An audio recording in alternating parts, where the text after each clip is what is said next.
ମାନେ ଆମର ଏହି ଜୀବନରେ ଅନେକ ସମୟରେ ପ୍ରତ୍ୟେକ ମୁହୂର୍ତ୍ତରେ ପ୍ରତ୍ୟେକ ସମୟରେ ଭୁଲ ଗୁଡାକ ହେଉଛି, ତାହା ଦ୍ୱାରା ନା ଆମ ଦ୍ୱାରା।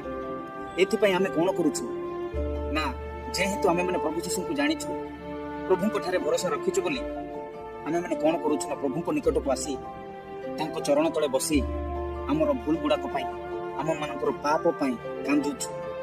ଏହା ତ ସତ କଥା।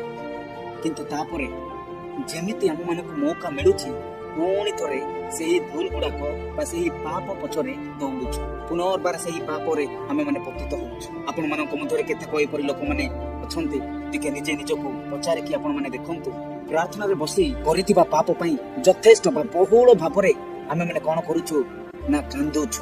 ପୁଣି କହୁଛୁ ଯେ ପ୍ରଭୁ ମୋ ଦ୍ୱାରା ଭୁଲ ହେଇଗଲା, ମୁଁ ପାପ କଲି, ମୁଁ এই ପ୍ରକାର କରିବାର ନଥିଲା, ଯାହାକି ତୁମ ନଜରରେ ଘୃଣାର ବିଷୟ, ମୁଁ ଏହା କରିବାର ନଥିଲା।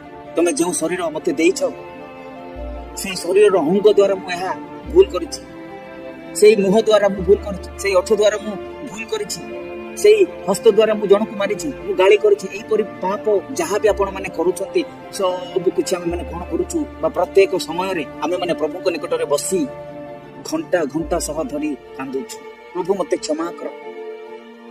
ପୁଣି ପ୍ରାର୍ଥନା ସରିଗଲା ପରେ ଘରକୁ ଫେରି କିଛି ସମୟ ପରେ ପୁଣି ଥରେ ସେହି ପାପର ପଙ୍କରେ ମାତୁଛୁ।